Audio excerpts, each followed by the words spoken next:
Thank you very much. So I'm delighted to see you all here. My name is Delphine Tessier. With Jennifer Cleary will be your MC for the day. Just before we dive into our exciting program for the day, and while you're still all taking your seats, I'd like to take a moment to address a few key issues of housekeeping. The bathroom is outside in the hall, and in case of emergency, you have to take the stairs, obviously. So, as you may have noticed, we have a full house today, so it's great that you're sitting next to each other because we want to have seats for everyone. We also have people streaming for this session, so welcome to them as well. So we encourage you to be very engaged, to participate, to ask questions. And if you have any issue, don't hesitate to ask me, Jen, or the French Embassy team, Amélie, Clément, and Théo. Just a small apology to finish.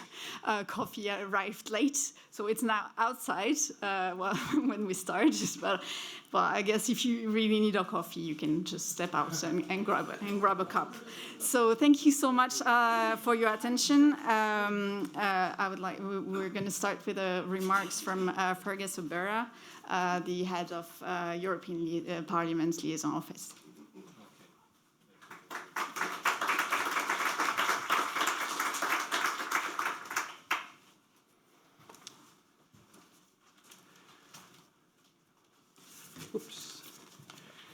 So, Madame l'Ambassadrice, chère Céline, sehr geehrter Herr Botschafter, lieber David, meine Damen und Herren, Mesdames et Messieurs, Ladies and Gentlemen, Achwine Ushle, Fáilte chuig Áras na Horpa, welcome to Europe House.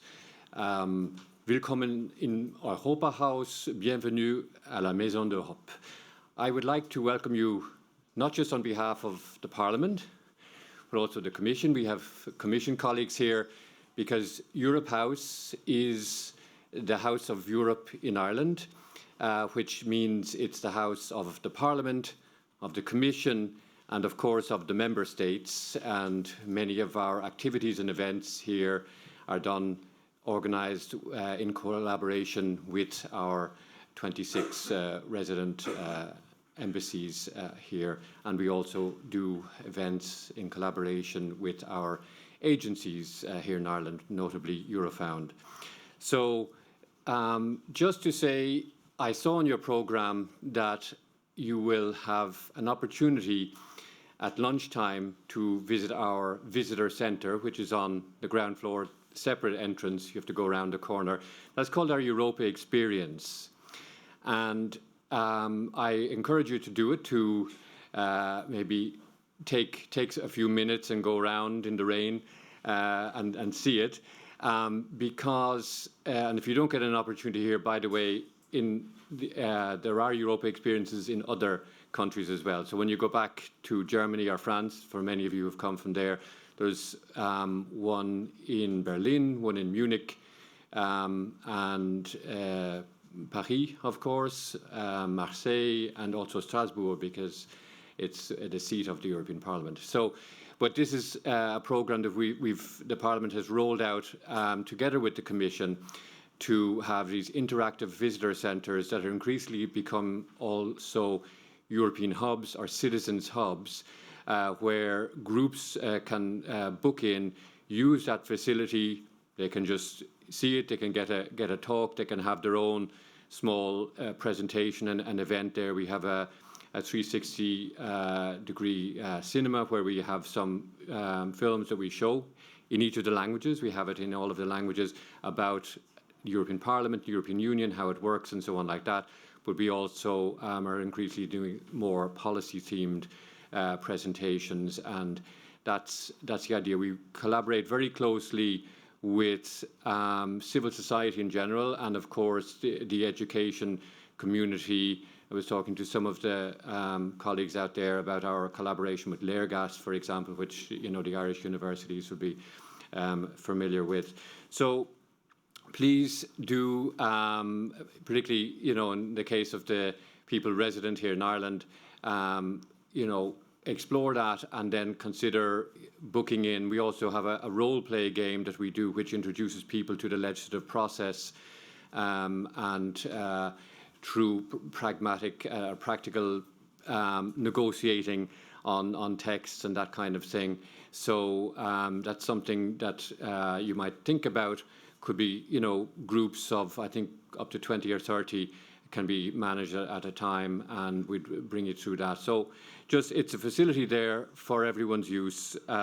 Please avail of it. Looking at your very, interesting program and also the ambition of European university alliances and strengthening them and repositioning them in some way, it strikes me very much aligns also with the thinking in the European Parliament. For the immediate period, actually for the 10 years before I moved here to head Parliament's office in Ireland, which I moved just in March, I was in the European Parliamentary Research Service, so EPRS as we call it. Some of you, it may have registered on your radar screen. It doesn't do primary research, it does policy research to help members and committees of the European Parliament. And we, our slogan, our motto was empowering through knowledge. And the aim and goal was to have better legislation, better regulation through informed evidence-based policy making and law making that looked at the full legislative cycle, from forecasting right through to analysing impact on the ground and feeding that back into the system. And, narrowing and focusing down a little bit more on the education and culture aspect, we, as many of you know, we have a standing committee on education and culture in the European Parliament, and indeed they have been working on a report. Laurence Farhang is the rapporteur of that report on looking at the future of and a new vision for European university alliances. So if you haven't, although probably most of you in the room have looked at that report, I recommend to do it because there's some strategic thinking in there, and that is important. Going forward, I was saying to my colleague Suzanne from the Commission that very often there's a kind of pendulum of the role of universities in society, and is it, should it be preserved and apart and in some kind of ivory tower to have education for education's sake? Of course, I'm making a caricature here, or should it be at the service of business and industry and the economy and so on? And it's like these are two ends of a spectrum, and the reality is often something in between. And I think some of this kind of thinking is being brought to bear and is worth looking at, and I'm sure you're going to discuss a lot of those aspects today, because having a strategic vision for universities and universities alliances within the European context, we're talking about European programs initially and European universities, is not something that's done in isolation from the broader, even geopolitical context. And we have something called the strategic compass that you might have come across from the European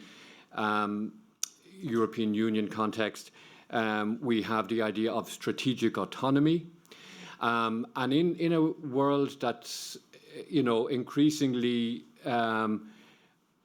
let's say variable and unpredictable, having some kind of compass and some kind of strategic vision is important, even for universities and university alliances. We have one of the other elements in this Farhang report is what we would have called a European Parliamentary Research Service linking the levels.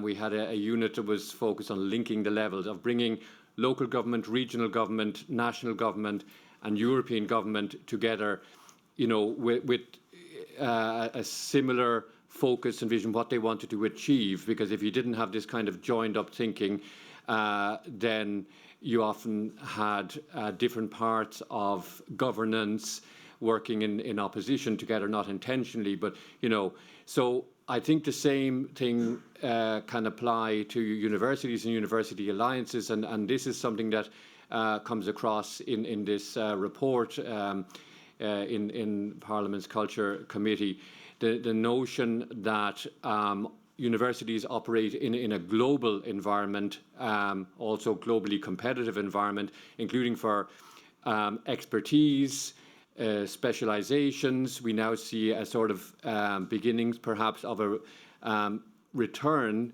to Europe of what was a big brain drain towards the United States, just to give one example. And so we need to have awareness of the global environment, but also we need to obviously work with national government, which is primarily regulating the framework in which universities operate, but also the idea of working with regional and local governments, depending on the member state. You have different structures, of course, is important, because what kind of graduates are needed and required for that local economy, that is an important consideration.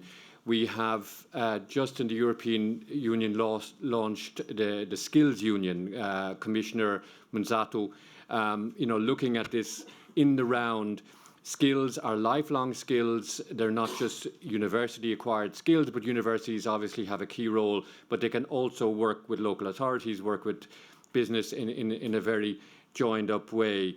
And another element that comes out in this report is the notion of university alliances looking at things thematically, and that some of those themes, at least, being inspired by what are the current priority issues and agenda issues. We're in the von der Leyen II Commission. We have the strategic agenda laid out by President von der Leyen. What are the big priority issues in this challenging global environment? Defence, for example, has come much higher to the fore than it would have been previously, for obvious reasons. We're faced with a number of hostile countries in our near neighbourhood, and maybe challenges vis-a-vis our hitherto closest partnership, the Transatlantic Alliance, and so on. So all of those things, so that's part of the changing environment in which one might need to reflect. Then one final point I'd like to also maybe draw people's attention to is some very useful, I've always found, work going on in one organ of the Parliament which we call STOA, which stands for Scientific Technical Options Advice, or something like that. But of course it plays back to the Greek word stoa. But it is the current chair of it is a German member, actually, Christian Ehler. And they have, since 2022, done a lot of work on the whole issue of academic freedom. So they've started to have a high-level conference on academic freedom, an annual conference, and also do a monitoring report on academic freedom. So this is an interesting body of the European Parliament that draws people who are interested in a little bit of forecasting and planning and perspecting long-term trends and the implications for society and for policy and for education systems. And it's drawn from a variety of different standing committees of the Parliament. So it's an inter-committee, body in that sense. And they have done some very interesting work on this, because, most of the people here are working in the university environment, And, you know, academic freedom is essential. It's essential in its own right as part of our fundamental freedoms that we believe in the European Union and the European values that we share, freedom of speech and expression. But it's also valuable for what it contributes to academic excellence, to thriving, prosperous societies. So, and academic freedom has come under threat in recent years. Actually, both from the left and right sides of the political spectrum, one could say, because on the one hand, you know, you have tendencies like, again, some third countries, to name China, for example, or also Russia, that, you know, will try to invest in the university sector and fund chairs and whatever, and a lot of this can come with strings. And then you also have tendencies where, you know, certain academic exchange is stifled in some way because different expressions are not perhaps always appreciated. So I won't say more than that, but you know, just to say there's a lot of different elements of that, but it's really something that the European Parliament believes strongly must be fought for, is academic freedom, freedom for the academic community to do what they are there to do and want to do, which is to provide excellent research and education at the service of all of society. So with that, I welcome you again on behalf of the Parliament, but also the Commission here, and just to say, enjoy your stay while you're in Ireland. If you've come from outside Ireland, you won't believe that we've had 3 weeks of non-stop sunshine up to about yesterday. But in any case, so be it. Enjoy your stay and enjoy your visit here to Europe House, and do visit our Europa experience. Gur míle maith agaibh.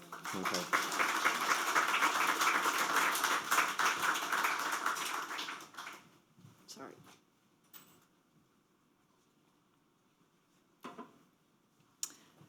Thank you, Fergus. There's some room here if you want. I see you going backward.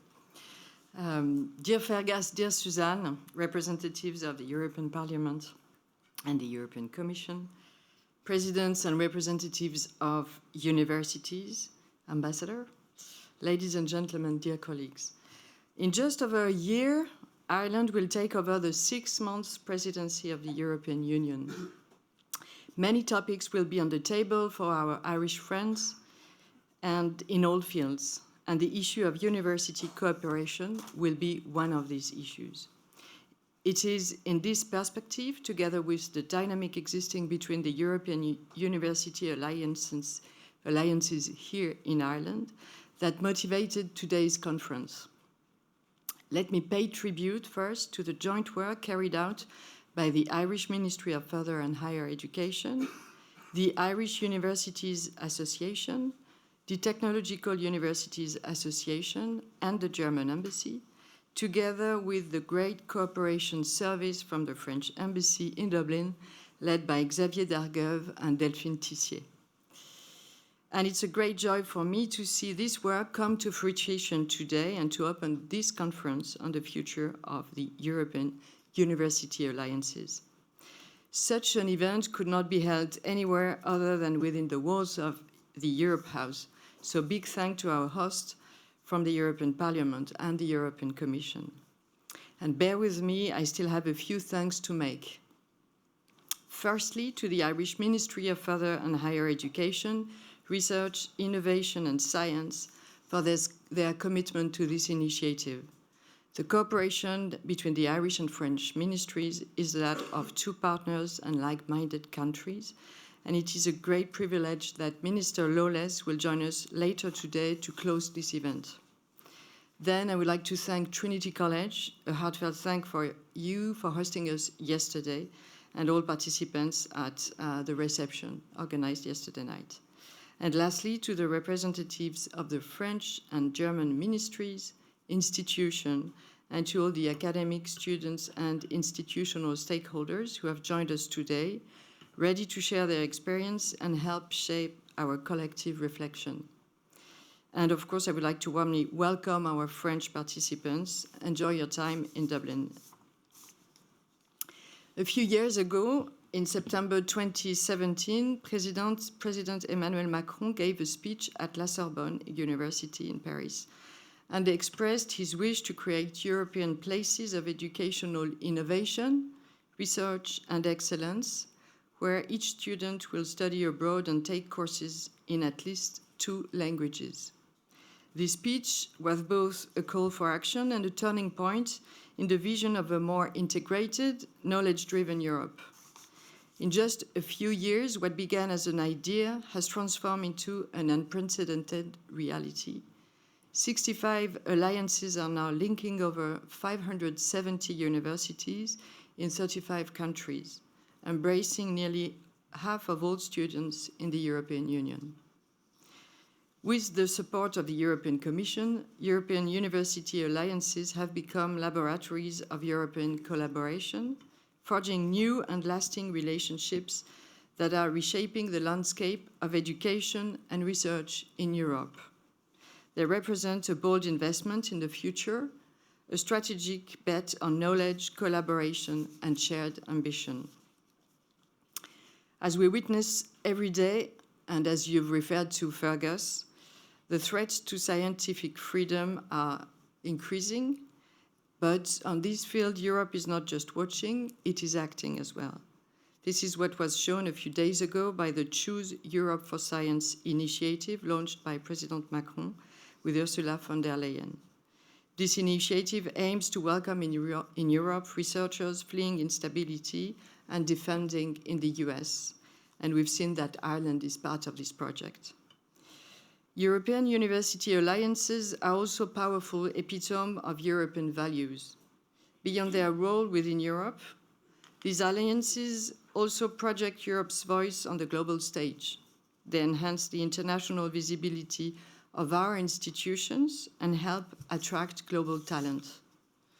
The increased recognition that comes with participation in an alliance have allowed many institutions to build partnerships across continents, share their research outcome worldwide, and collectively contribute to the global standing of European higher education.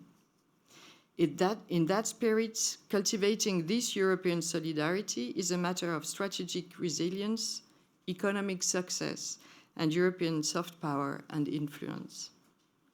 As we look towards the future, the upcoming Irish presidency of the EU offers an important opportunity to further our reflections and actions and to promote our shared goals effectively.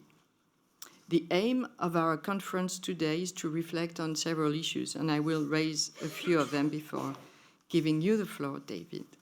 First question, you will have to reflect on how our programs can remain aligned with rapidly changing skill needs. How academic excellence can coexist with adaptability, how research can contribute more directly to Europe's sovereignty and capacity for innovation. It also prompts us to reconsider the foundation of student mobility and engagement. How can we make them more inclusive, more accessible, and more meaningful? Today, it's your turn to begin answering these questions. Thank you for accepting the challenge. And thank you again to our colleagues at the German Embassy for their commitment. David Gill, dear Ambassador, the floor is yours.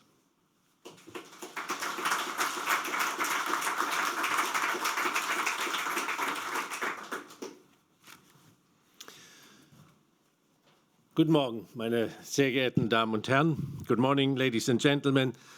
A very warm welcome also from my side. Esteemed representatives of many universities, Ambassador, dear colleague Celine, dear Fergus, dear guests. I'm delighted and honored to speak here at the opening of this important conference, gathering in Dublin many leading research institutions from several European countries. Big thank you to our wonderful colleagues from the French Embassy, as well as to our Irish and European partners who worked so hard to make this event possible. And I'm grateful that Minister Lawless will be able to join us later today. This underlines the strong commitment of Ireland to European cooperation in the field of science, research and education, a commitment shared by Germany. German-Irish research and university cooperation has grown significantly in recent years, reflecting strong bilateral ties and a shared commitment to academic excellence and innovation. Both countries value open, interdisciplinary research. Therefore, it is no wonder that German and Irish institutions collaborate across a wide range of disciplines, from AI, biotechnology and climate science to humanities and social science, benefiting of combining Germany's strong research infrastructure with Ireland's dynamic English-speaking academic environment. German universities are also playing leading roles in many of the European university alliances, as it is documented by the presence of institutions from Leipzig, Würzburg, Munich, Magdeburg, Darmstadt, Karlsruhe, and the Ruhr area, who are all integral parts of their respective alliances. They work closely with counterparts in Ireland, France, Italy, Poland, Spain, and beyond. Together, they are designing joint curricula, conducting collaborative research, and promoting student and staff mobility across border. This partnership is further supported by organizations like the German Academic Exchange Service, the DAAD, and Science Foundation Ireland, which provide funding and frameworks for collaboration and which are also at the heart of the cooperation within European universities alliances. But I also want to highlight that European university alliances are not just an academic initiative. They are more. A bold vision for the future of knowledge, collaboration, and identity in the European Union.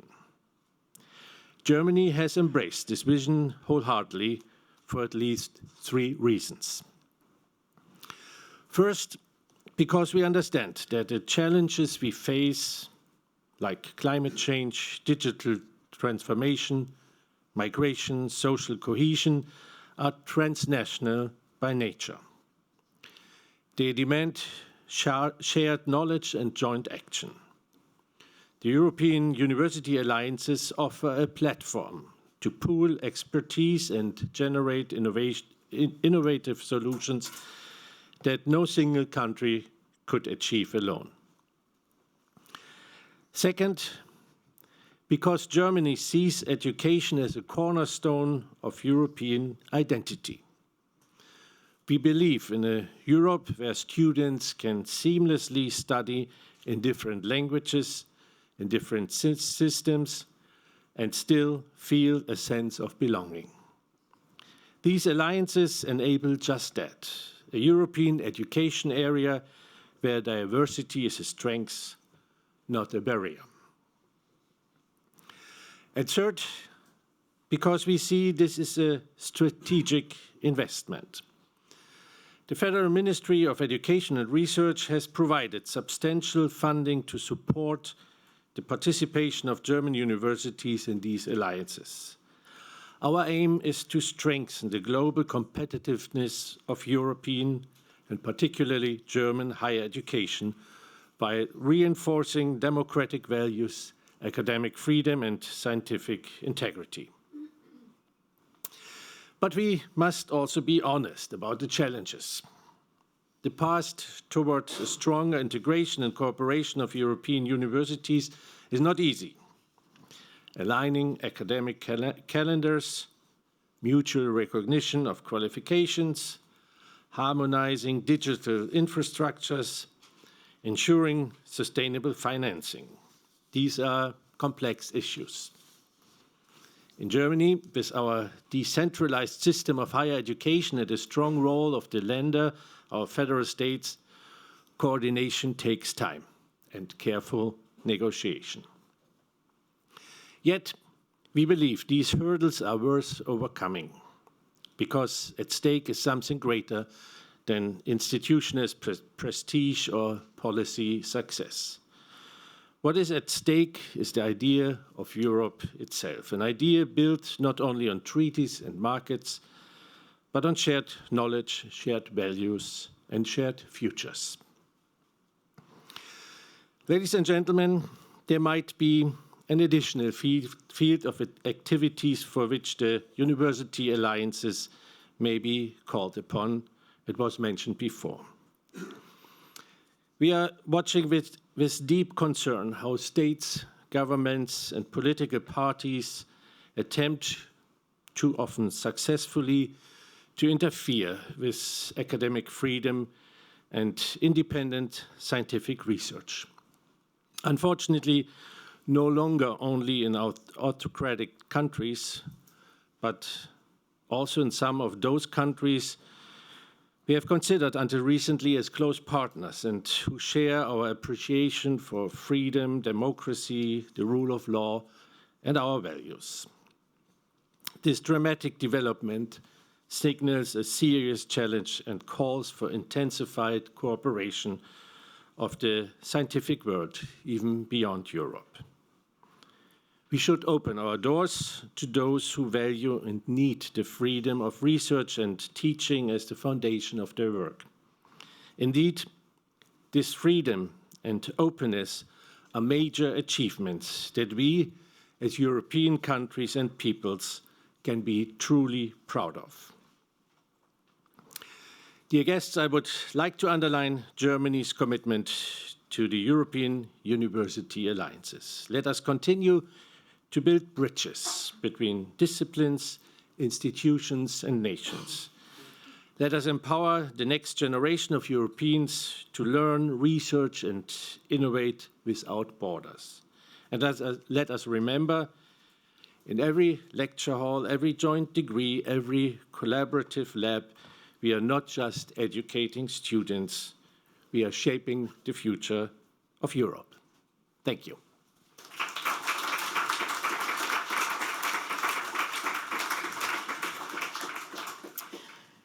Thank you, ambassadors, both ambassadors. It's wonderful to hear such support from you both, and also to Fergus and his team for welcoming us here to this wonderful venue today. I'm Jennifer Cleary. I'm the Head of International at the Irish Universities Association, and I have the privilege of working with the European Universities Forum here in Ireland. So all members of the Irish University Association and our partners in the Technological Universities Association, and also we welcome RCSI here today as well, who are associate partners. So we're looking forward to really networking and engaging more today. Just two notes to say to people who have joined us today or streaming in. The link that is being used this morning for the open session today will also be the same link that's used from 3:30 this afternoon. So we'll get to see some more closing sessions, and also we get to hear the Minister Lawless when he does his closing speech. So just to say thanks again, inspiring words from our esteemed ambassadors. Now we're going to delve deeper into the future of our European Universities Alliances, and we're delighted to welcome Suzanne Konza, Head of Unit for Higher Education at DG EAC. Welcome, Suzanne.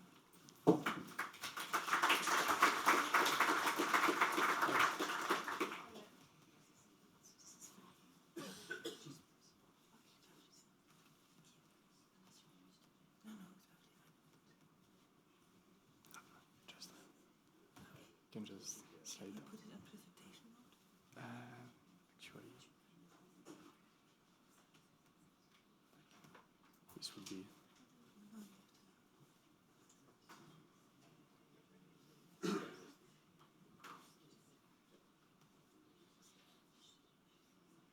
Je pense que ça sera comme ça. No, I think it would be like this.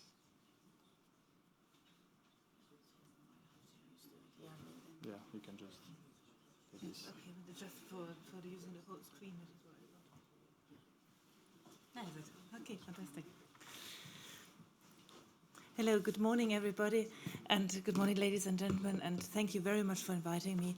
Thank you very much for Fergus, for the invitation, for the dear ambassadors. I'm happy to be here today, this morning, on the one hand, to learn from you, to listen to you, to understand better your work and your world in this great initiative, but also maybe a little bit from my side to give an input on the thinking and reflections we have in Brussels. I'll just start. And if I start with the Union of Skills, I think that doesn't come as a surprise to most of you, because the Union of Skills is the big initiative which was launched at the beginning of the Commission in the first 100 days to address one key issue we face in Europe, and that is the skills gap, the lack of skills in crucial parts of our economy and in society overall. And therefore, we see there in this ambition 4 pillars. And the first one is to build skills for quality and lives and jobs. And that is, of course, for the whole population. But when we look in deeper, we already see there we have a huge problem in basic skills of our youngest Europeans, of children. Not so much in Ireland. Ireland fared better, for example, in the last PISA results. But if we look across the board, we see big challenges there in that area already. And that is one thing we need to address with the Union of Skills. But also we need to reskill and upskill people in general in future, because the crisis and the challenges we are going to face in Europe will require a very solid skills basis of everybody. And then also, of course, one key aspect of the Union of Skills is to make it possible to have the right skills at the right place in the right moment, really to allow people to move across Europe or to come in from other parts of the world into Europe and work here, and to bring in their potential into our societies and into our economies. Just to say it up front, if we look, If we look at the Union of Skills, we see that the European University Alliances can answer to all the different requests of it. And that is, I think, the first and very important message from my side. Zooming in more on what we see for higher education in the Union of Skills, both as things we would like to expect higher education to do, but also things we would like to support higher education with, we have quite a couple of activities there. So on the one hand, the whole question of science, technology, engineering, and mathematics. This is certainly an area where we need to invest more in the skills in this area, motivating more people to engage with subjects which look maybe in the first sight a little bit difficult and a little bit hard to get. But you are coming from the universities, you are coming from these areas and parts, you know it is exciting, it is important, it is key. Then a key other point is the accessibility of higher education, to get our higher education more diverse, more broad, to invite a wider range of people to use higher education institutions. And that, on the one hand, for complete degrees, but also for micro-credentials to upskill and reskill throughout their life. I don't want to read the whole slide because you can read yourself, but some point to mention, and that is, of course, automatic recognition is a key issue, and I will in a moment come closer and talk more about the European degree. There's something, I have to do that differently. Sorry, that was not the plan. But first, I said that we believe that the European University Alliances can deliver on all these different aspects, and that is exactly the case by some of the key features they have. The first key thing which is instrumental to them, and was mentioned already by the ambassadors in the beginning, is the fact that they cooperate in a much deeper level than we have seen it in any university cooperation before, or that we have seen it in education cooperations across Europe in general. So pooling resources makes them strong. Pooling resources makes them to deliver better education, better research, better services to society.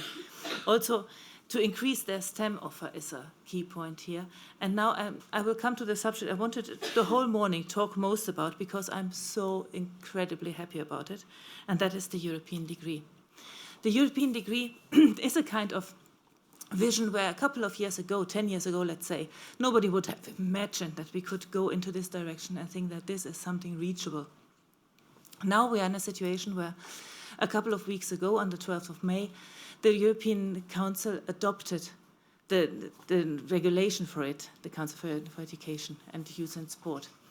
So it adopted a council recommendation setting out the political ambition behind a European degree, the timeline, what we want to achieve, and so on, starting now from a label, which is not much more than just simply as a label is. It is a label, but building the foundation for future work on a potential future European degree, and also a recommendation which gives also some important aspects of it.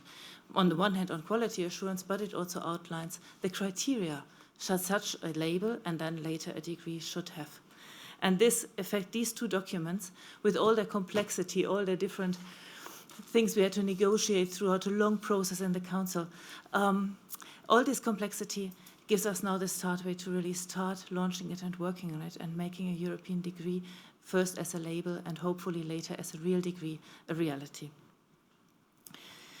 I have put together a little bit the criteria we have, and there I think they reflect also very well what you have already in your alliances. So we have on the one hand some of the more organizational stuff. Okay, how many countries should be involved, that they should design it together, that they agree on different aspects, that they have quality assurance standards and so on. This is very technical. But the other important point are the European criteria, dimension criteria. Those criteria where we believe that makes European education special, that is the core of what we want to have in Europe, and where we think Europe has something to give and where European values come in. And that are things like interdisciplinarity, research-based, opportunities to learn beyond academia, but also digitalization, the European values, multilingualism, inclusiveness, and environmental sustainability. So these are elements which you then in future hopefully will find in every European degree, to a certain extent, to a different degree, dependent on what the European degree wants to achieve. So while we have these criteria, it is not limiting the creation of degrees, but it's giving them all a same and comparable quality aspect. But coming back to the alliances, a little bit more at the core and how we see the situation for the future, there is some pressure on it. You know, if we are looking from this to this quote from the political guidelines of this current European Commission, we see that we expect that the alliances to really push forward education and research in Europe and really bring their value in and their competence and their weight in doing so. We have at the moment now 65 alliances. They bring together 570 higher education institutions, which is round about nearly, well, more than 10% of the, I think we have 4,000 higher education institutions in Europe roughly, so, but it's quite a substantial part of it. The geographical balance is quite impressive overall. They all have a cooperation with a long-term strategy. They bring really structural, systemic, and sustainable impact. And that is also an important point, they team up with a lot of associated partners, other higher education institutions, but also partners from industry, from society, from all kinds of areas, regional partners and along. You all know that you are a part of this story, but seeing this in total, in figures, really also gives a little bit of an impression of the dimension we are talking about and what it has achieved over the last 5 years. And what we also see, and what we have learned in the last years, is it takes time to build it up. There are lots of things to discuss and to go about. It is also necessarily a bottom-up approach. Nobody would have imagined creating it top-down like that.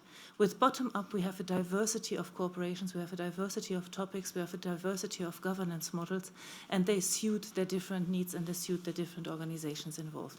And I think that is also one reason why it is so successful, why it is such a beloved action on all levels, and why it has such a dynamic and can create so much, and it has so many transcending aspects to it. They have achieved visibility, although that is maybe something international visibility where we could do more. Already it was mentioned before, we are seeing in other parts of the world that academic freedom is endangered, that researchers and students are having to worry about their careers and their possibilities. And if we look at Europe, we can offer something, and also the alliances there can offer something and can offer some support to those students and researchers who might be in a situation that they are have to look for something else than staying in very important universities abroad. They have also, and I mentioned inclusivity and geographical balance. Mobility in alliances is something key and has to develop different forms and formats. But what I think also what is important in this context is that the alliances also have pushed for reforms and for legal changes. And also I think a concept like the European degree would not be thinkable without them. If we are really honest, European alliances are also the hubs to create joint study courses, to create joint micro-credentials, to create and build the basis for more of it, and also the basis for the European degree. It is no surprise that many of you were involved in the reflections on the European degree, on feasibility studies, and also in the reflections on a possible legal entity for European university alliances. So really all these type of reforms elements are really pushed by the alliance, and that is something which is a key role you are playing. And this is also a key pressure you are having. But bringing that together and looking at this game-changer moment of European university alliances, I think we also have to see how can we bring that to the broader higher education sector. How can we avoid that there is an alliance world on the one side and another world in higher education on the other side? So how can we reach out? How can also the alliances really support reforms and innovation in the broader higher education sector? And bringing in all their experience and expertise. What we have also seen, and that is, again, I will not read the whole slide, is again a point which we have to address, because of course nothing comes without challenges, nothing comes without difficulties. There is on the one hand legal and administrative barriers. So we are discussing the legal entity issue, and we are discussing,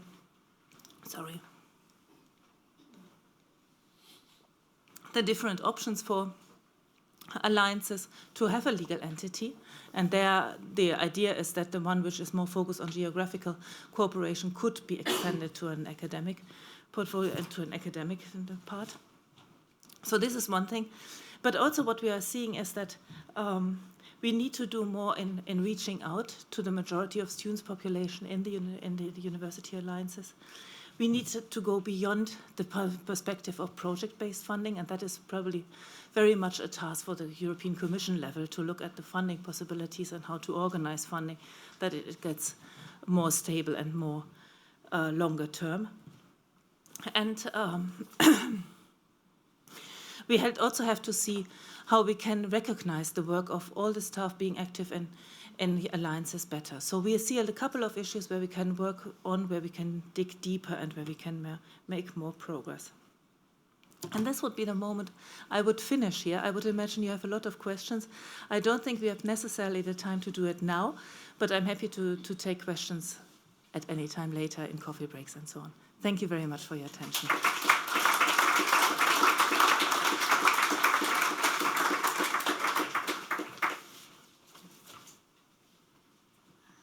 Thank you very much, Susan, for this very insightful overview.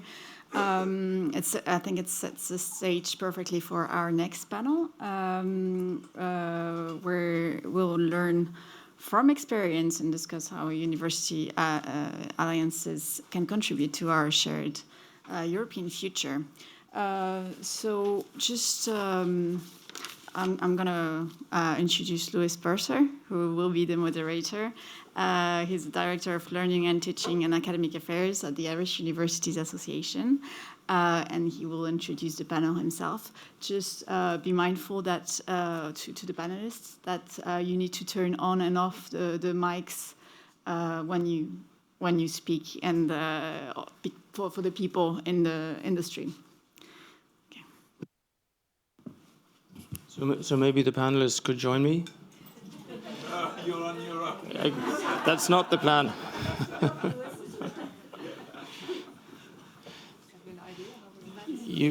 Timothy, you probably need to be nearest to the computer.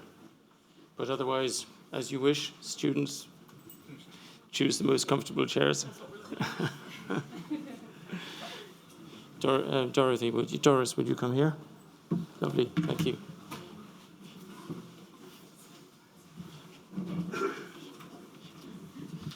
Excellent.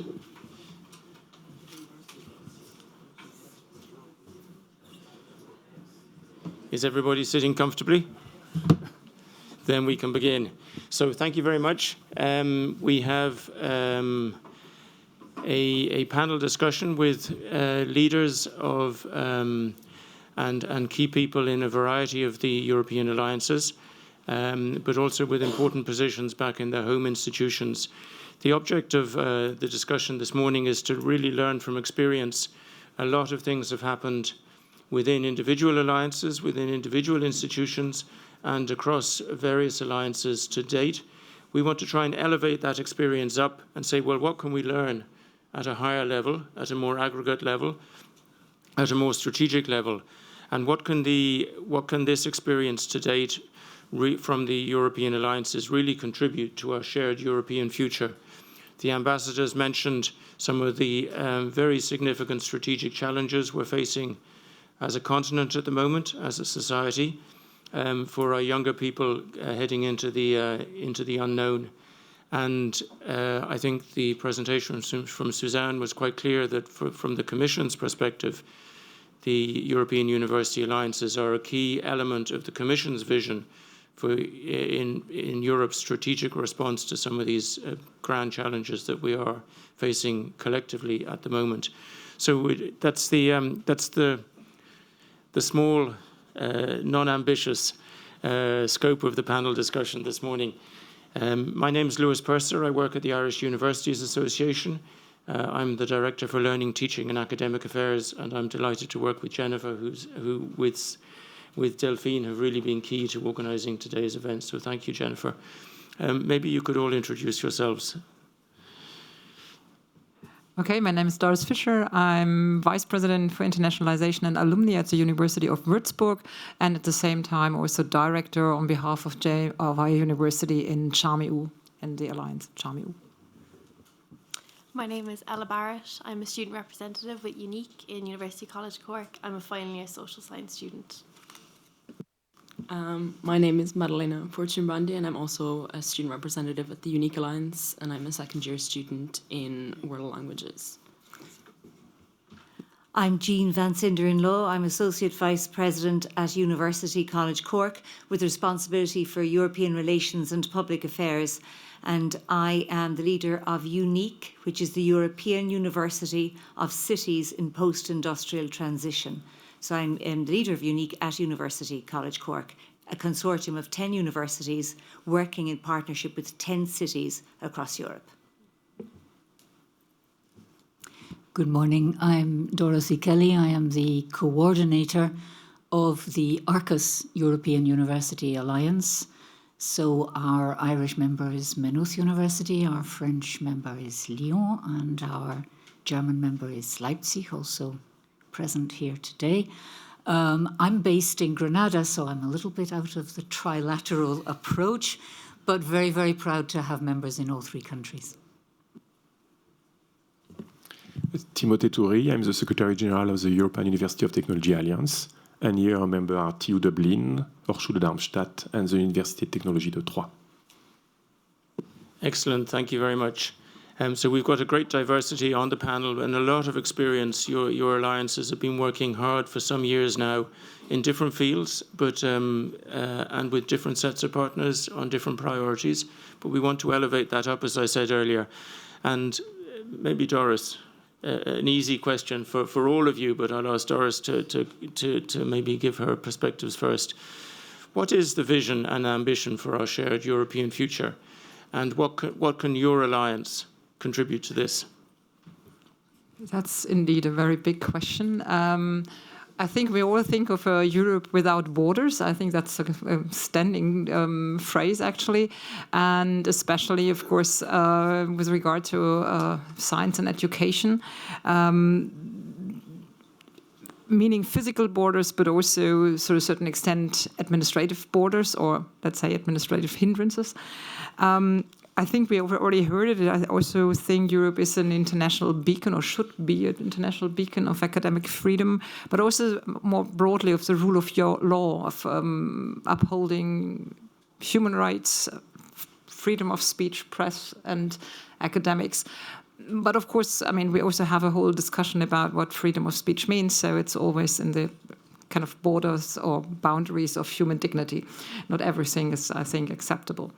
And the university alliances, I think, play a very strong role in this because, first of all, I mean, our target was mentioned, 50% mobility for the students, meaning that we create experiences for the students of how wonderful Europe is. I mean, here on the panel, well, we are mixed, but you and me probably were from the generation that still remembers how it was when we had a lot of borders and restrictions, not really restrictions, but at least a lot of hassle to travel. We were collecting all the different currencies. We collected stamps in our passports when we crossed the borders. It's so fortunate that we have come across that. And for the younger generation, that is probably unimaginable. But we have to make sure that we protect it and actually expand it. And for that, it's very important that our students gain this experience of international exchange, easy access, and both online and offline to an interchange with other students and scholars, of course. Thank you, Doris. Yes, absolutely. I remember all too well graduating in the 1980s and setting out on my travels. And the passport ran out of pages because there were so many stamps in it. And that was just in Europe. It was incredible. Dorothy, could you pick up on what can our alliances contribute to the future of Europe? I can indeed, and very much in a similar line to Doris. I think picking up on Enrico Leta's more than a market, the fifth freedom, but very much based on values and identity, which I think is absolutely essential. And I think, of course, this comes from mobility. It comes from physical mobility. But I think it also comes from a culture change within our institutions.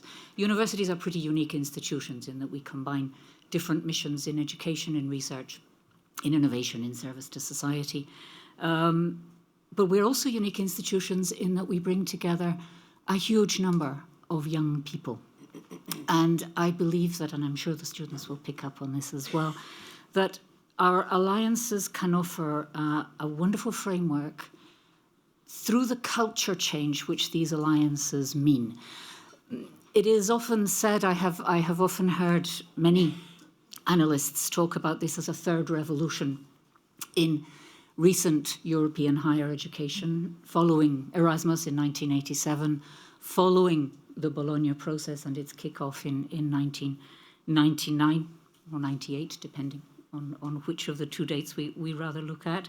But this is a revolution, and it is the deepest form of interinstitutional cooperation. And in that, it is a culture change. And I think one of the biggest elements of the culture change, which didn't necessarily come from Erasmus or from the Bologna process, is that there is a daily presence of Europe, of European partners in our institutions at multi-level. And we heard a little before about joined upness.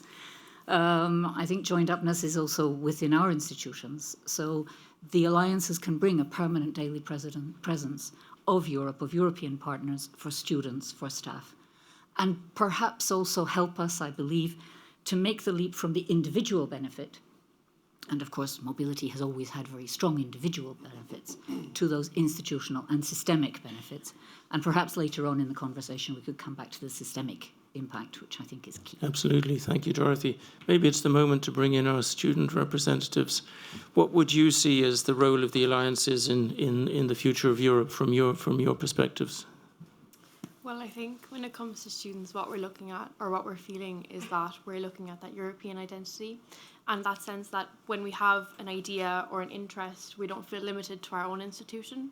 You know, there's a pool of, in our own alliance of 10 partners anyway, and when we have an idea or something that interests us, that piques our curiosity, we can just explore across 10 universities. I think that's an opportunity that cannot be understated, that students have the ability to not be limited to their own city, to their own university, but to all of Europe.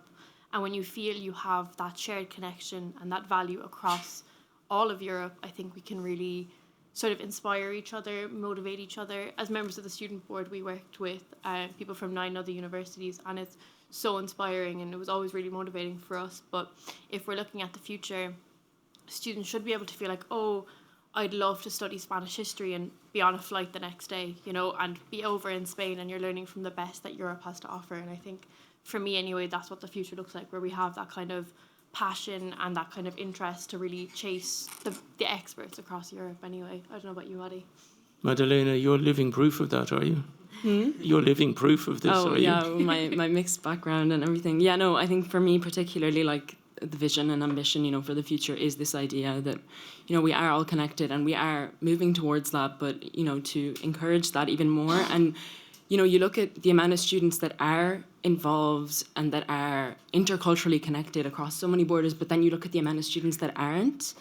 And, you know, I think us as student representatives this year, that was really one of our main goals, to see, like, how many students can we get engaged across borders, but especially as well in our own university, and connect them with the Alliance.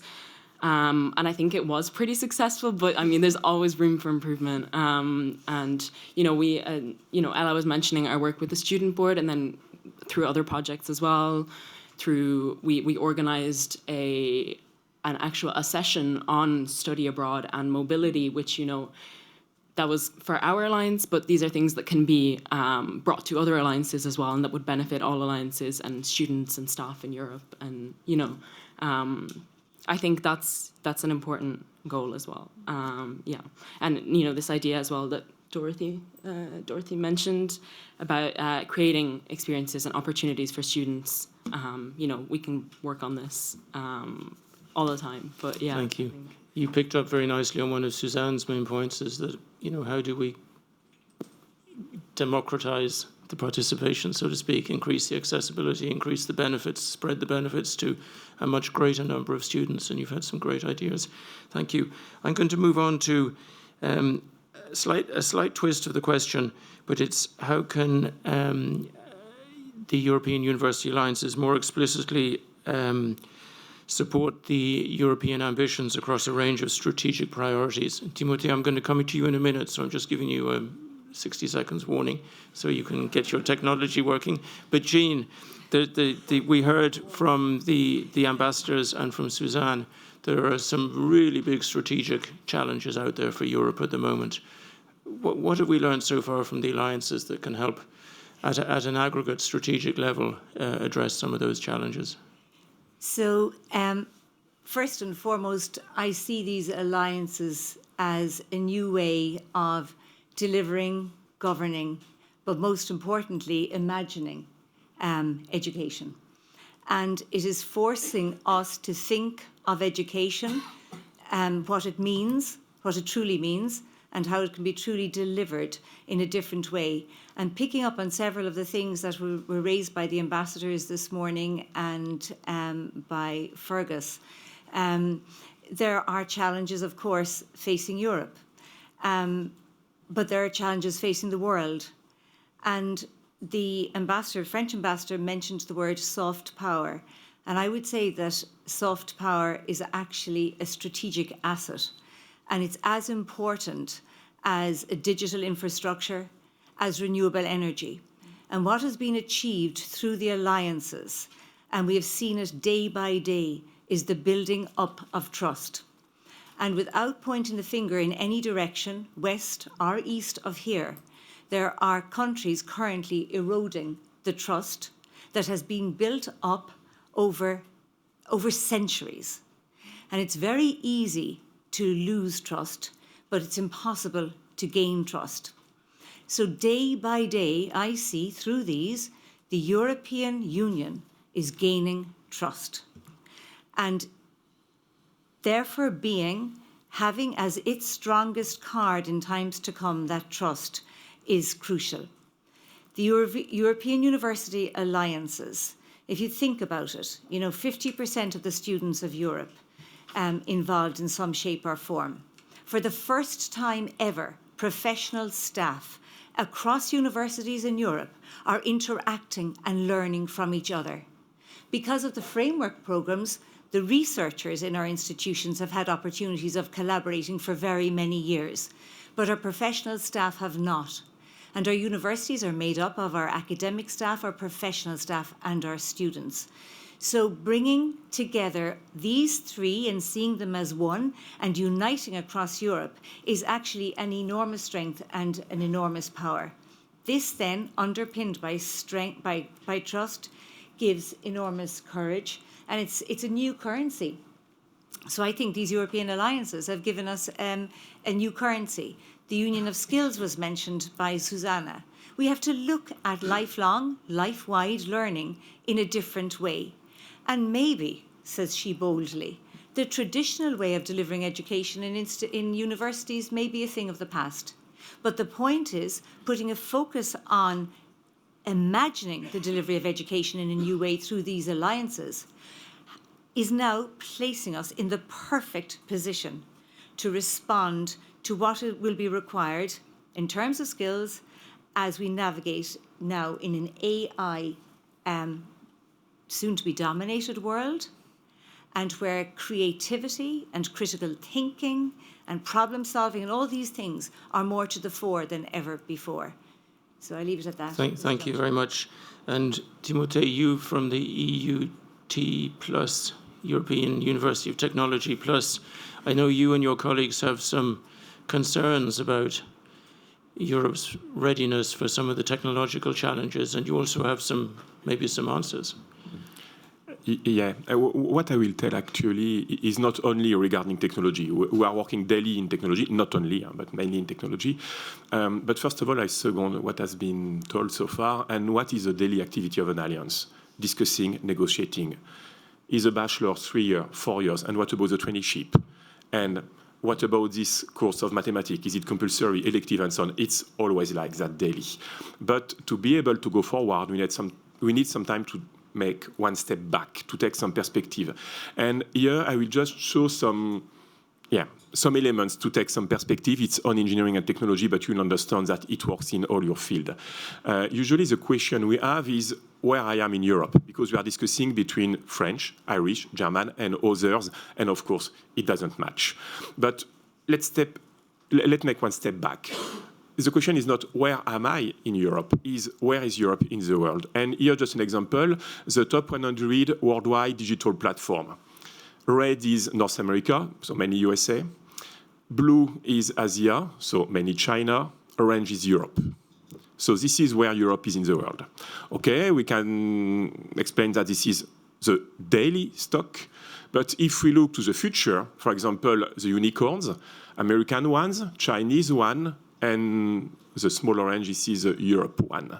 So far, actually, the question is not discussing between French, German, and Irish. The question is, do we want Europe as a future? This is the question we have to open up. Of course, we can have a look to something else here. This is an analysis done more or less 2 years ago by an Australian association, ASPI, on the 41st critical technology for this century. Among the 41st most critical technology, if I'm not mistaken, 34 are led by China, 17 are led by USA. And if we go more in details looking for Europe, we can see that European countries are hardly there. And even if they aggregate them, so we see that the question of Europe, it's not a question of countries together, it's a question of our values in the world. We can look, for example, at another field. Here, this is just something related actually to microelectronics. Where are the European institutions? Here, this is a list of the top 20 institutions in advanced integrated circuits. You can look for European institutions. Here, just to help you, they are here. And half of them are, by the way, from Switzerland or UK, not from European Union formally. So here, this is the same. We can have a look to the flux of students. Here, this is mainly for mechanical engineering. You see China, European Union. It's less than half of India, European Union so far in mechanical engineering. And we can have a look to every field, more or less everywhere it's like that. And of course, you can tell that, oh, I selected this example, not at all. Have a look to the ranking of the largest companies by revenue, have a look to the ranking of universities in technology, and so on. More or less, this is the same everywhere. But I like to point out something, coming back to the universities. What about the business schools? By the way, who is, in a way, ruling the business school? What are the accreditation associations? The biggest one is AACSB. If we want to find the European one, we need to go to EQUIS, but it's a small one. And it points out something. A couple of weeks ago, actually, AACSB decided, for a reason you can guess, obviously, to remove EDI from what the business school should address. Of course, it's an American association. But if we look at the impact on Europe, you can see that most of the business schools in Europe are accredited by an American association. So we don't want that what is happening now to the business school would be the same for engineering and everything else. Where are our values in Europe? And this is why we used to say when daily we have to struggle finding some common paths. The European degrees, the European universities, they are not negotiation between us. They are just a question of sovereignty in Europe, in the world. So this is a way to take a step back and to actually open the discussion in a zero way. Thank you for throwing us into the very dark reality. Place for future. But absolutely, these are the strategic challenges, and you and your colleagues in EUT Plus are right to highlight them. But what are the responses? What is the difference that an alliance such as EUT Plus can bring to these enormous geopolitical and economic and technological challenges? For our alliance, like for any alliance, we need to go ahead. And I will just take some figures, and I know that my colleagues will share figures too.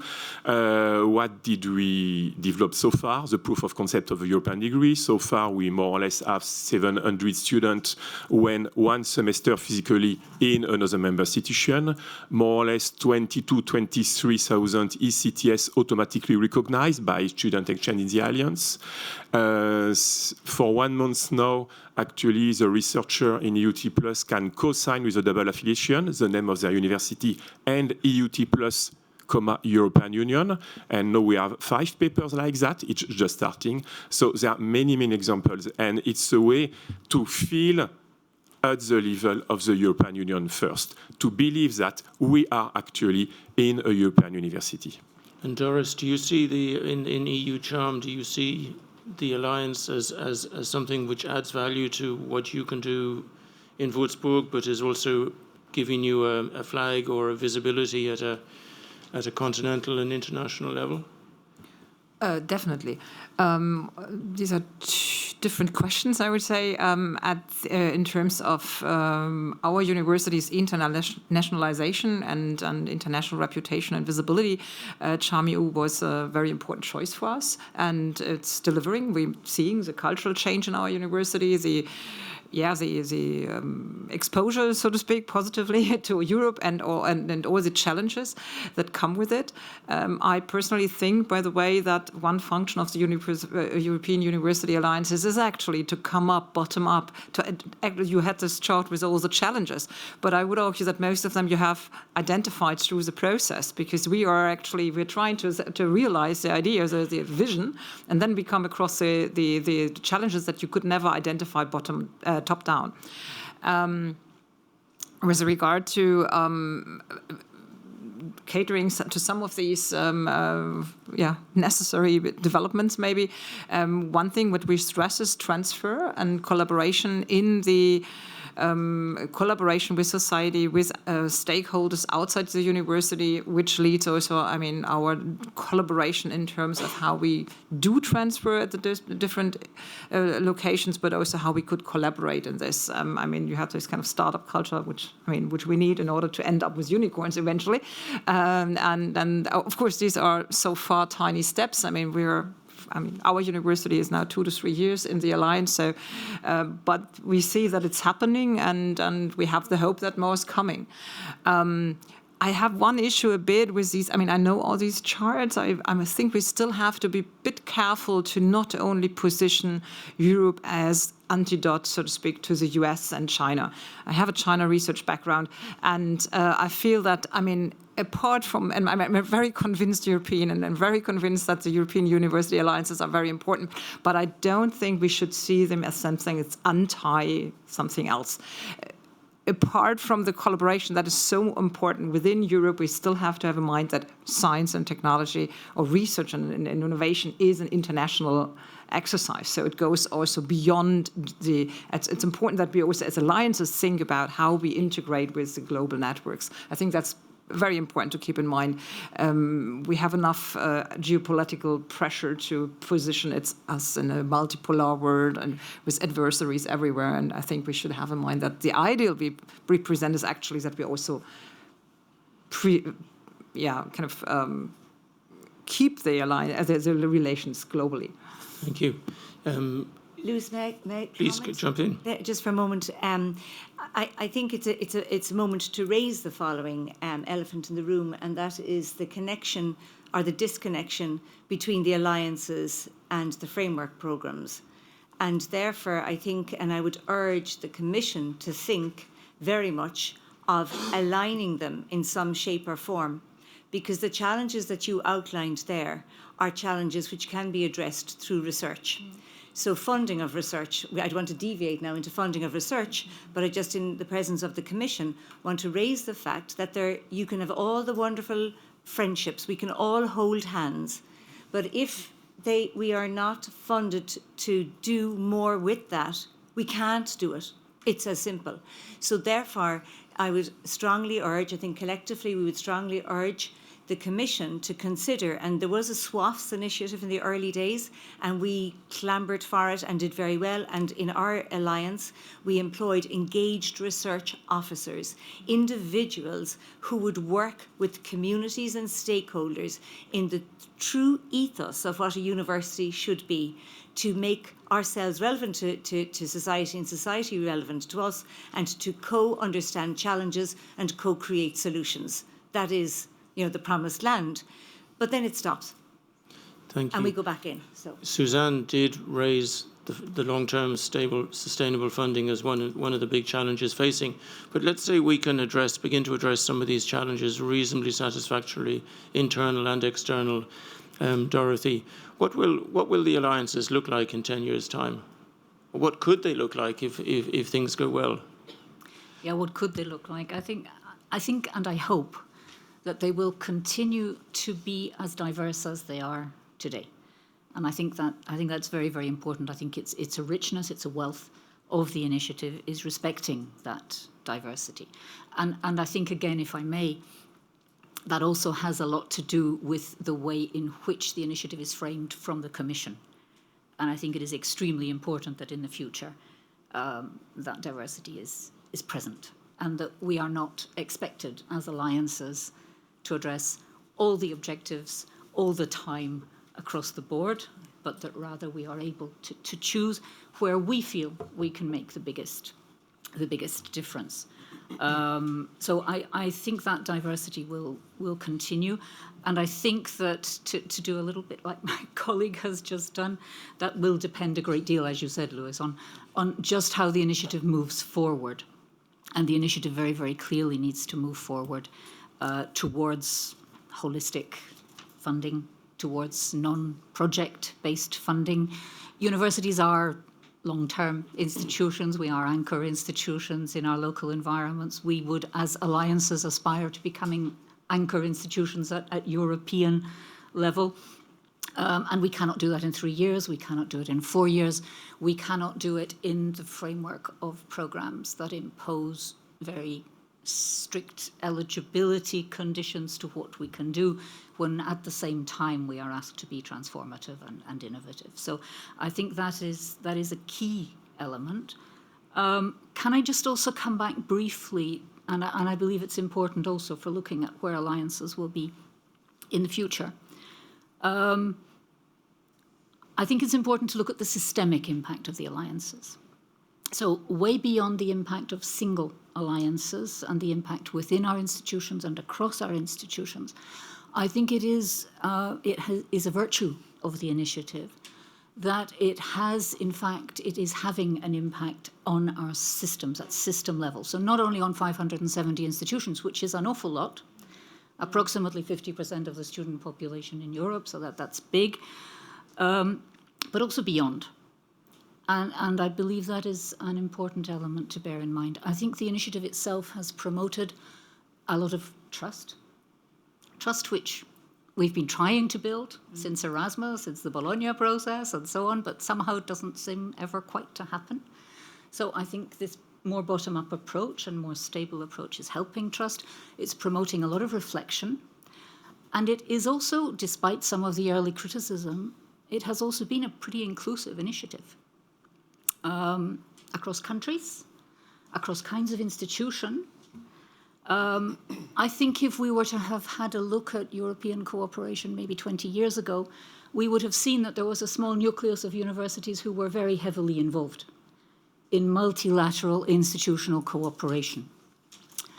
And I think those institutions found it easier at the very beginning to sign up to the Alliance initiative as well. But if we look today at the composition of the alliances, and if we look today, we can see that there has truly been a systemic impact, opening up this idea of multilateral cooperation to a huge variety of institutions, to smaller institutions, to institutions outside big capital cities, and so on. And I think that is a very, very, very important element of where the alliances should be going in the future as well. Thank you. Ella and Madalena, what's your vision of what an alliance should be or should be doing in 10 years' time? What will it look like?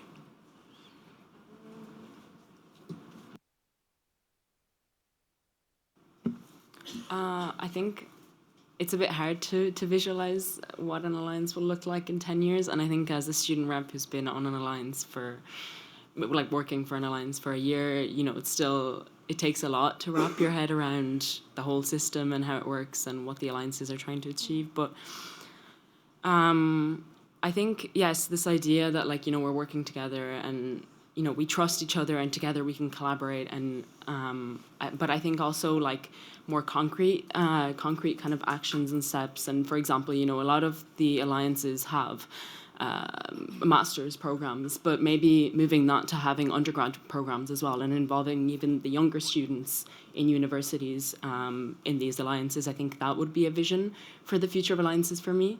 I don't know if you have more to add, but that was kind of just one thing. Yeah. Lewis, can I share something that the first student... Please do. And I was taken by Ella's, you know, desire to be able to, you know, the ideal module I'd like to take on Spanish history isn't available in Cork, so I'm going to jump on a plane to Granada or wherever your Spanish partner might be. And how do we make that possible? I remember our first student rep, his name was Harry McCann, so I'm attributing this to him.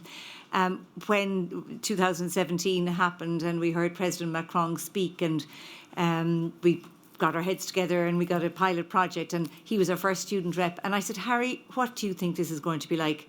He said, Jean, I imagine in years to come, I'm going to remember climbing Kilimanjaro with my friends from different EU member states.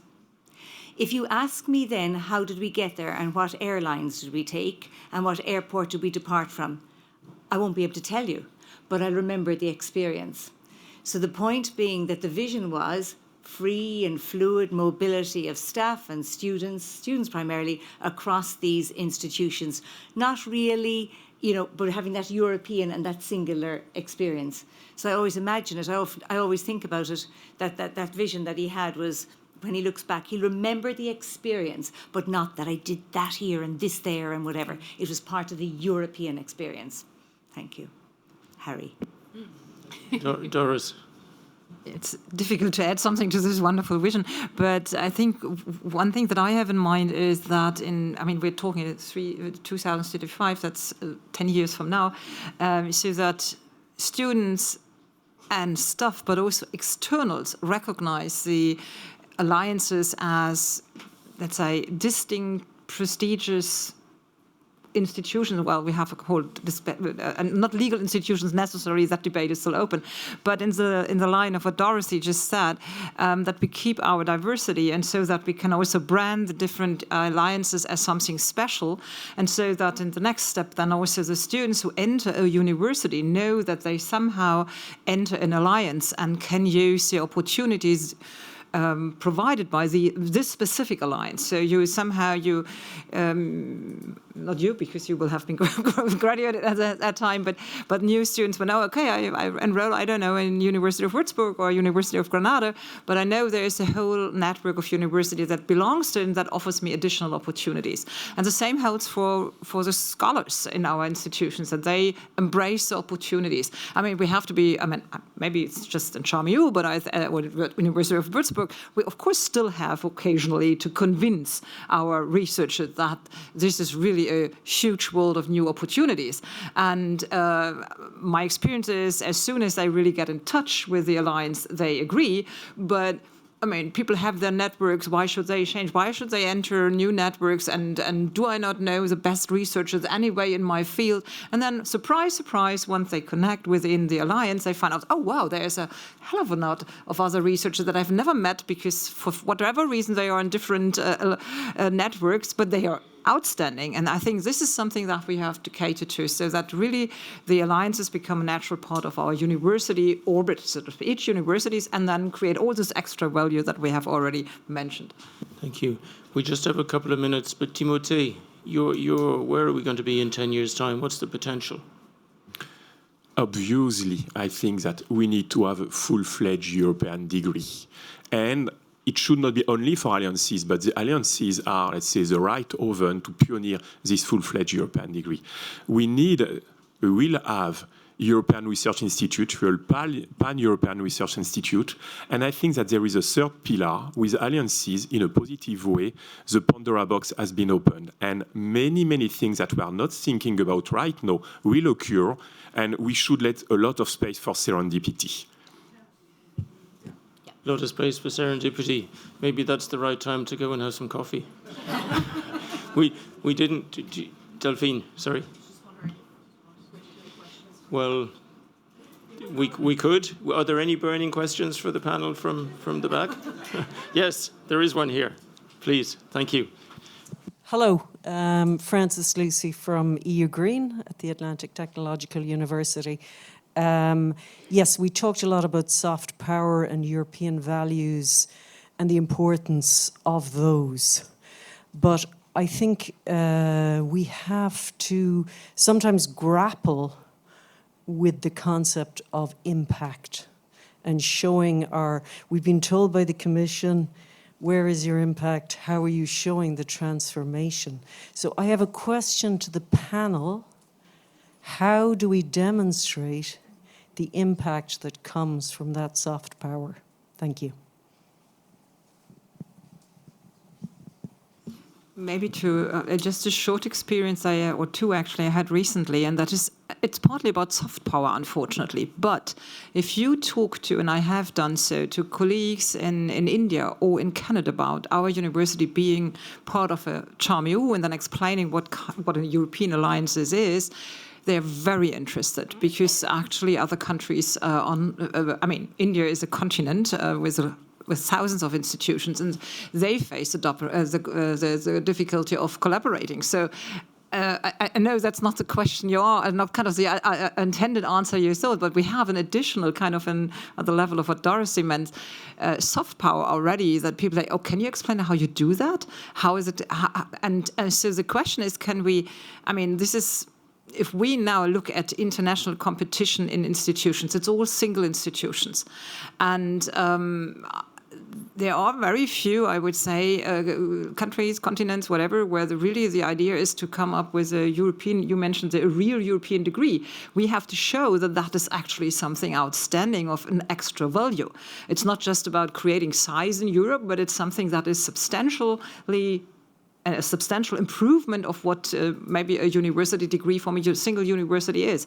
That's still a challenge. For Europe, it's important, but I see that if we manage that well, we may even trigger a soft power push, so to speak, or kind of a role model of how universities work in the future and how they align.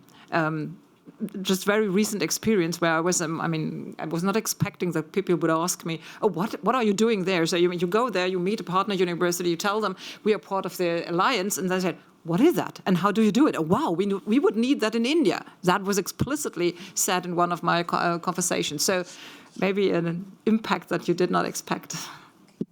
Jean, any other impacts? A few minor comments. First, as I'll call it, talent magnets.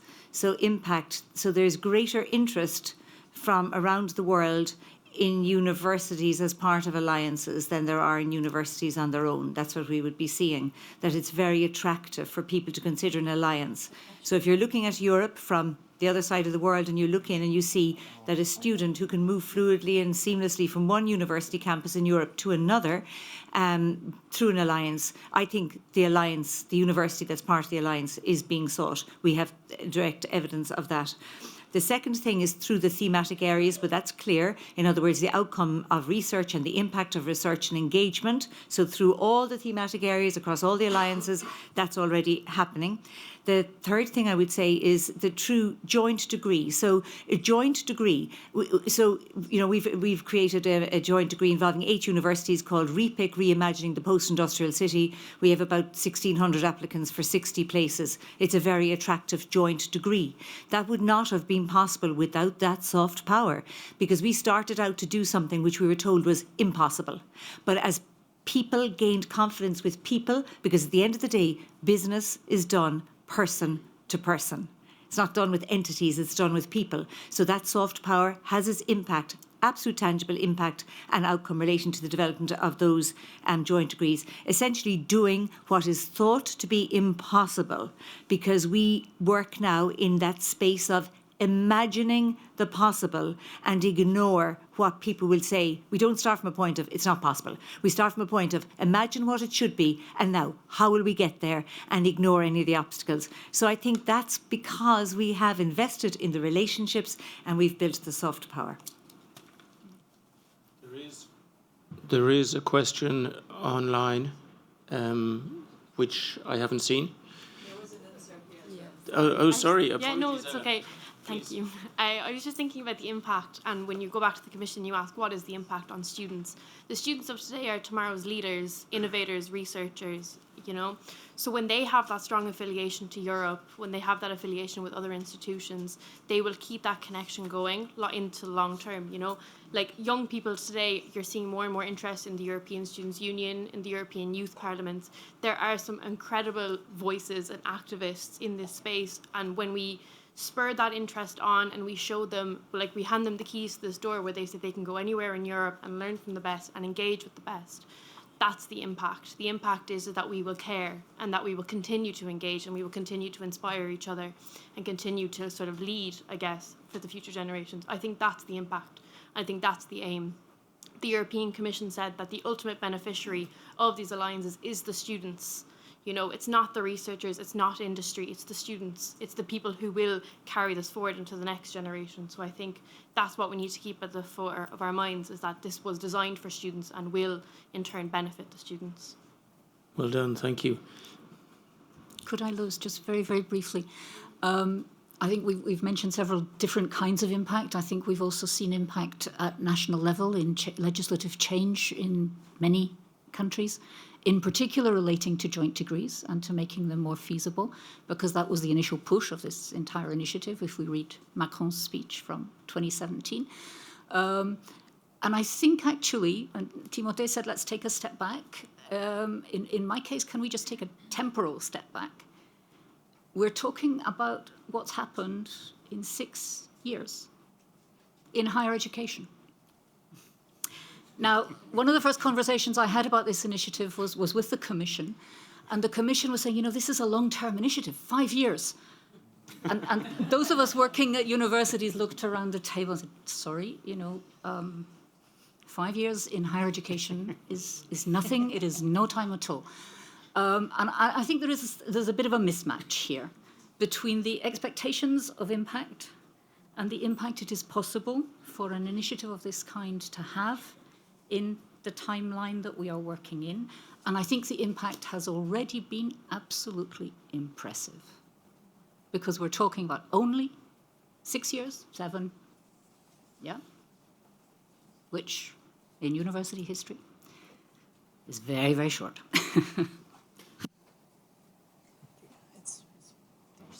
Where's that online question? Did you show the question? Yeah, here.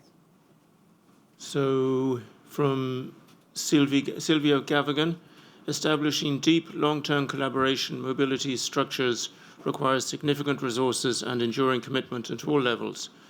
what are the concrete plans to increase the internationalization and reduce funding for research and reduced funding for research and innovation? For example, projects are started and closed after 3 or 4 years. What are the long-term plans for the future? This maybe talks to the need to move beyond programmatic funding and much more long-term sustainable funding. Would anybody like to address that Jean, your... All I'd say is I don't think those who can respond to that question are sitting here. Because, and the point is that we're part of an ecosystem, and as was mentioned earlier, it's a bottom-up initiative, and the success of it has been in the bottom-up. But that's success to date. So I think we've come to a point that we have shown through the alliances that we can do. The students are saying they are benefiting. Society is awake to the fact that the alliances exist. The trust is being built, but we are only part of the ecosystem because we are in our national, we have the European Commission, we have the national governments, we have the agencies with which we work, and we have ourselves. So to answer that question, I think we have to look at it collectively and see how is that ecosystem going to be stimulated to ensure the longevity of the alliances. And that will involve the Commission primarily and the national governments. And none of us are from the Commission or the national government. Can I? Please, but there are also things we need to do inside our institutions. Absolutely. Yeah, maybe Dorothy, you're going to pick up on that. Absolutely, and I think it's multi-layer.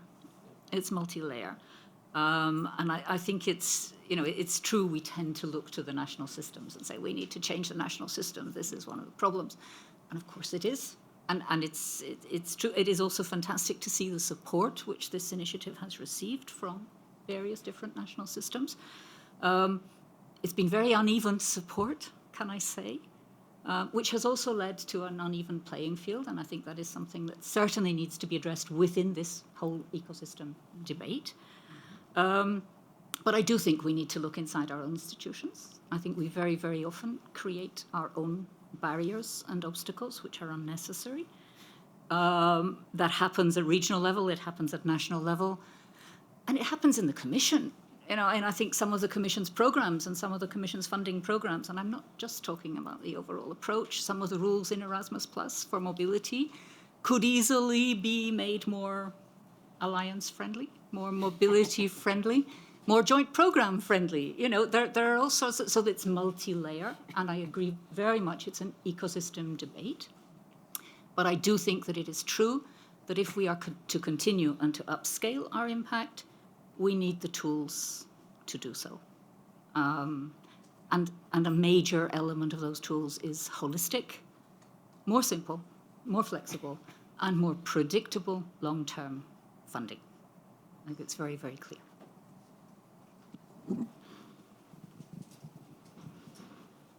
I don't think we have any objections to that whatsoever.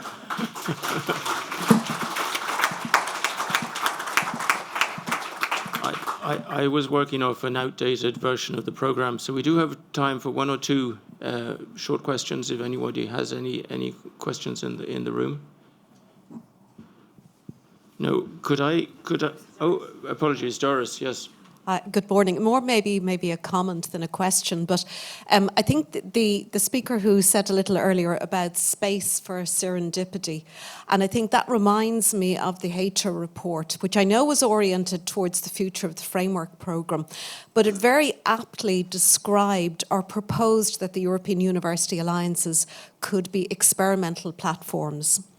And I think that should be the future of the alliances, allowing us to be experimental platforms. And that comes back, Dorothy, to what you were saying about change in higher education systems can take actually quite a level of time, but allowing the alliances that freedom, that agility to try things and to fail as well, but that there's learning in that failing, can really, I think, support the development of the broader higher education ecosystem.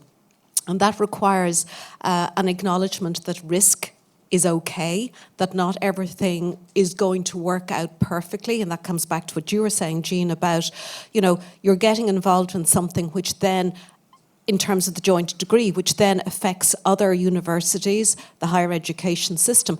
So I think my concept of where the alliances should go would be to support that, and right, not just for research and innovation, right across all the mission set, to allow us to be experimental platforms. Thank you.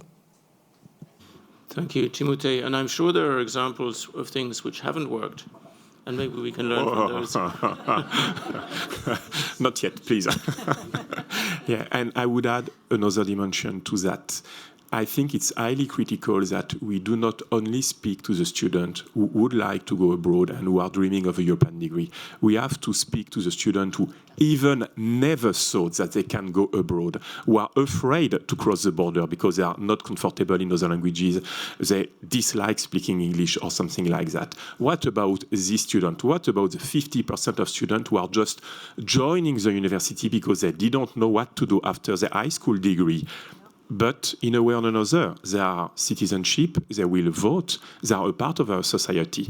And I think that one of the roles of the Alliance is to go toward these people who are not going spontaneously toward Europe. We need to bring Europe to the territories. And for the next year, it will be really critical for the stability of Europe and for the society and the economy too. I think that's part of the soft power. Well, it's part of the soft power, but it's part of the sort of spheres of influence that Doris and Dorothy were talking about earlier, and you were alluding to as well, in the need to get more people involved, more engaged, the benefits spread more broadly. Jean, were you jumping in again? I was Please. just going to say, Lewis, that picking up on some of the comments, and in terms of what I'd envisage, I'd love to think that universities regarded their involvement in European university alliances as essential as opposed to desirable, and that they would be so deeply embedded in the culture of the institution from bottom up, top down, and middle out, as I said, in our own institution, so that it becomes part of the lifeboat, is part of the culture. And that for all the things that we do in our institutions, we ask ourselves, is this something that we can do with the alliance? Is there an alliance involvement in this? And there may or there may not be. But the point is it becomes front and centre, so that the cultural shift goes away from, and we've talked a lot about that in Ireland, it's gone away from it being a project and an initiative that's funded externally to being part of the lifeblood of the institution. Doris. I mean, if we extend the idea of what the vision is, I would even go further. What concerns me is that what we see, and I'm coming to the idea of Europe actually, because what I'm a bit concerned about is that our generation, probably, whatever, there's this, I mean, we know Europe is a project of peace, and we know all the history, we know all how important the memories of the former wars has been. But for you, I assume most of this you take it for granted because Europe is there and you don't know that story does not really intrigue you so much. I mean, not the two of you, but the students in general. And I think we need a new story for the young generation about what Europe is about. And the European University Alliance I see as an important instrument. All partnerships among universities in Europe, actually, but especially the alliance is an important instrument or venue of creating part of this new story. At least for those who enter university. Of course, we have a lot of young people outside the universities that hopefully also somehow find a new story for why Europe is important to them. But at least for the students, I think that's one of our tasks. Thank you. I think we've begun to tease out some of the experience that we're gaining, even in what might in a university perspective seem quite a short period of time. But there's some very useful and very interesting experiences. I think it's important that we continue to ask ourselves what these are. We try and document them. We try and bring them together. We certainly need to bring them to the attention of our institutional leaders, our national authorities, and our European policymakers and funders, because unless we can prove the long-term value and the long-term impact of our alliances, not just in the nice things because we like meeting and sharing stories, but because these are really long-term strategic initiatives which are going to bring Europe to a much better place and a much more resilient place in the future. I think we need to work on that still. But thank you very much. Thank you for your patience. Thank you.